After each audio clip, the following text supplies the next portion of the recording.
दोस्तों, प्रथम चरण के लिए कल मतदान होगा और दूसरे चरण के लिए मतदान 14 फरवरी को होगा। इन दोनों चरणों में 113 सीटों में 80 सीटों पर मुस्लिम मतदाता निर्णायक हैं। मतलब 70,000 से लेके और 2 लाख तक मतदाता हैं। प्रथम चरण की 58 सीटों में 32 सीटें मुस्लिम बाहुल्य हैं, जिनमें 1.25 लाख से लेके 1.25-2 लाख मतदाता हैं। इन सीटों में आपकी कैराना, थाना भवन, शामली, बुढ़ाना, चरथावल, पुरकाजी, मुजफ्फरनगर, खतौली, मीरापुर, सिवाल खास, सरदना, हस्तिनापुर, किटोड़, मेरठ दक्षिण, मेरठ, बागपत, लोनी, साहिबाबाद, गाजियाबाद, धौलाना, हापुड़, गढ़मुक्तेसर, दादरी, सिकंदराबाद, बुलंदशहर, अनूपशहर, शिकारपुर, खुर्जा, कोल, अलीगढ़, आगरा कैंट, आगरा दक्षिण शामिल हैं। जबकि दूसरे चरण तो और अधिक मुस्लिम बाहुल सीटें हैं। इनमें 55 सीटों में केवल 7 सीटें ही बचती हैं जहां पर मुस्लिम आबादी 50,000 से कम है। इनमें गुन्नौर, दातागंज, नवाबगंज, ददरौल, कटरा, जलालाबाद और पुआया, यही 7 सीटें हैं जहां पर मुस्लिम मतदाता 50,000 से कम है। बाकी सीटों पर 55 में से 48 सीटों पर 70,000 से लेकर 2 लाख तक के मतदाता दूसरे चरण में। अब इन दोनों चरणों का हम विश्लेषण करें तो 127 मुस्लिम प्रत्याशी चुनाव मैदान में हैं। इनमें सर्वाधिक प्रत्याशी मुस्लिम बीएसपी ने दिया है 40 प्रत्याशी।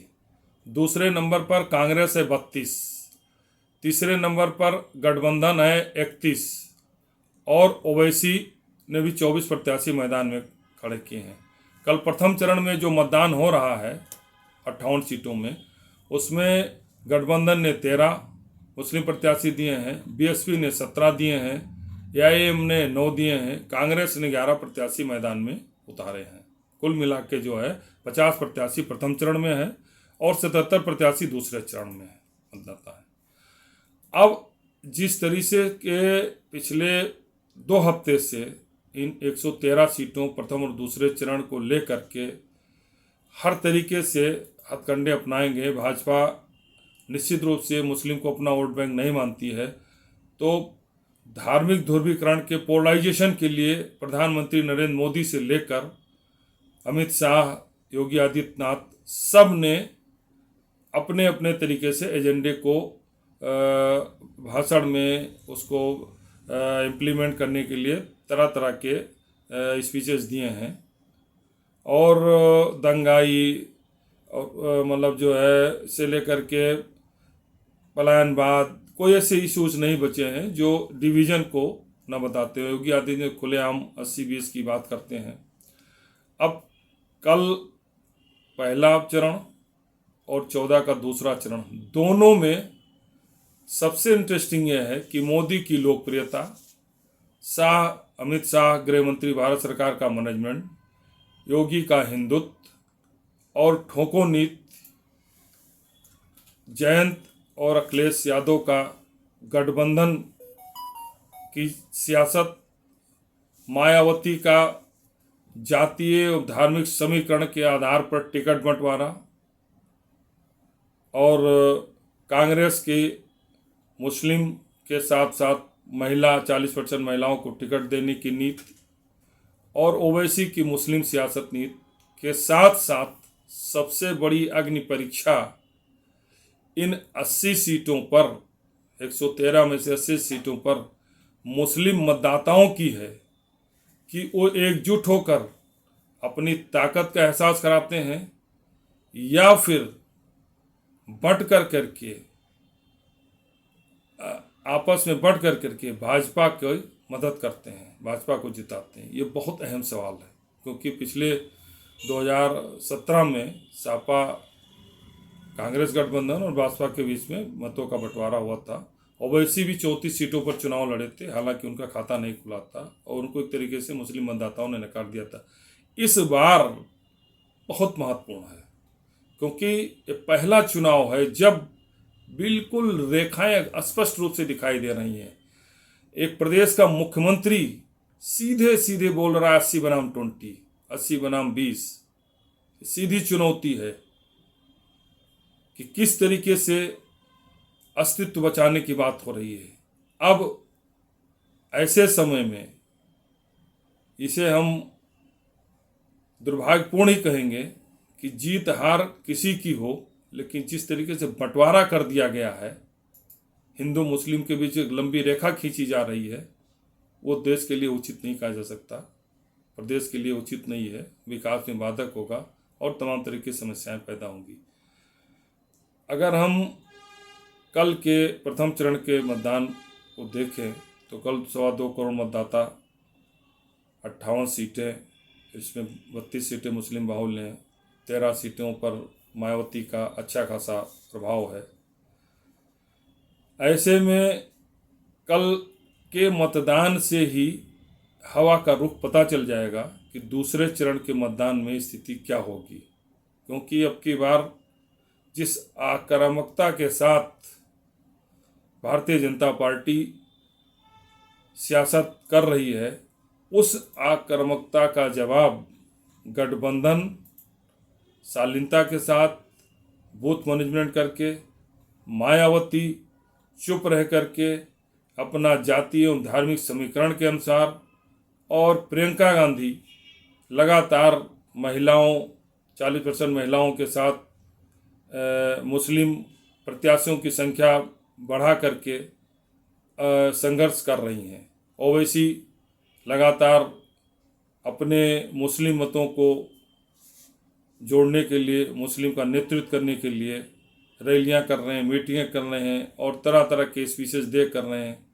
इस बीच उन पर हमला भी हुआ, और लेकिन हमले के बाद भी बहुत ज़्यादा अधिक प्रतिक्रिया नहीं दिखाई दी। अब की एक अजीब सी बेचैनी है, खामोशी है। दूसरी तरफ जो हिंदुत्व के विभिन्न जातियों के मतदाता हैं वो भी आपस में बटे हुए हैं, क्योंकि हर चाहे सैनी हो, कश्यप हो, प्रजापति हो, जाट हैं, या आपका दलित में जाटों हैं, गुजर हैं, सैनी हैं, ये सभी जातियों में भी आपस में बंटवारा है। हर जाति अपने जाति के नेता को विधायक चुनना चाहती है, इसीलिए जितने अच्छे टिकट बंटवारे जातीय एवं धार्मिक समीकरण के आधार पर जिस दल ने अधिक किया है उसे सर्वाधिक लाभ मिलेगा। और कहने के लिए इसमें चुप जरूर रही, लेकिन बीएसपी इस टिकट बंटवारे में बहुत कमज़ोर नहीं दिख रही है, अच्छी स्थिति में उसने टिकट बांटे हैं। जहाँ तक ताकत की बात, संसाधन की बात, बीजेपी सबसे आगे है। दूसरे नंबर पर जयंत और अखिलेश यादव का है, और तीसरे पर मायावती, ओवैसी, कांग्रेस सभी आते हैं। कल तक जो स्थिति थी, आज जो स्थिति है, और कल मतदान के दौरान जो स्थिति बनेगी, यही तय करेगा कि 7वें चरण तक हवा का रुख क्या होगा।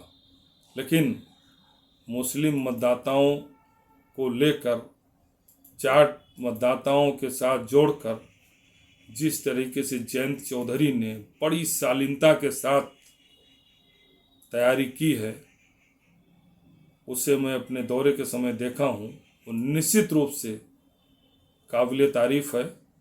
और जयंत के मैनेजमेंट को हर तरीके से हर वर्ग का समर्थन मिल रहा है, और मेरा मानना है कि प्रथम और दूसरे चरण में, जिसे हम जाट बाहुल बेल्ट कहते हैं, मुस्लिम बाहुल बेल्ट है, जाट बाहुल बेल्ट है, दलित की संख्या सर्वाधिक है, व्यापारी और सवर्ण की संख्या उतनी अधिक नहीं है जितना दलित, मुस्लिम, बैकवर्ड और जाट की संख्या है। अगर इन सारे समीकरणों में हम मैनेजमेंट के हिसाब से देखें, हालांकि भारतीय जनता पार्टी का बहुत बड़ा इंफ्रास्ट्रक्चर है, बहुत बड़े संसाधन हैं, काफ़ी संख्या में उनके वर्कर हैं, अनुसांगिक संगठन भी हैं, लेकिन उनमें उतना अधिक जोश निचले स्तर पर नहीं देखा गया। संसाधनों के देने के बावजूद जितना कि गठबंधन और मायावती के प्रत्याशियों के समर्थन में दिखाई दिया। एक और सबसे इंटरेस्टिंग बात यह है कि चूंकि संसाधन जहाँ ज़्यादा होते हैं वहाँ बंटवारे को लेकर, ज़्यादा पाने को लेकर लालसा भी अधिक होती है। तो अंतिम समय तक भारतीय जनता पार्टी समर्थित कार्यकर्ता अधिक से अधिक संसाधनों को प्राप्त करके बूथ की तैयारी में जुटे हैं, जबकि दूसरे तरफ के मतदाता जिसे गठबंधन के समर्थक हैं वो पिछले 10 दिनों से मोदी, योगी, अमित शाह या भाजपा की किसी भी एग्रेसिव आक्रामक भाषण से दूर रहकर मैनेजमेंट में जुटे हुए हैं, बूथ मैनेजमेंट में जुटे हैं। तो चुनौती बहुत बड़ी है। और कल प्रथम चरण में ही मोदी की लोकप्रियता, शाह का मैनेजमेंट, योगी की हिंदुत्व और ठोको नीति, गठबंधन अखिलेश और जयंत का बूथ मैनेजमेंट, मायावती का जाति और धार्मिक समीकरण का टिकट बंटवारा, प्रियंका गांधी का महिला और मुस्लिम गठजोड़ के साथ ओवैसी की मुस्लिम सियासत, सबकी अग्नि परीक्षा है। लेकिन एक बार फिर मैं कहता हूँ, कल की सबसे बड़ी अग्नि परीक्षा अगर है तो मुस्लिम मतदाताओं की है कि वो एकजुट कर ताकत का एहसास कराते हैं या बट कर भाजपा को लाभ पहुंचाते हैं। और कल के मतदान के बाद ही हवा किसकी होगी, सत्ता की चाबी किसके पास होगी, यही धीरे धीरे धीरे 7वें चरण तक पहुंचेगा और निर्णायक भूमिका में भी होगा। धन्यवाद।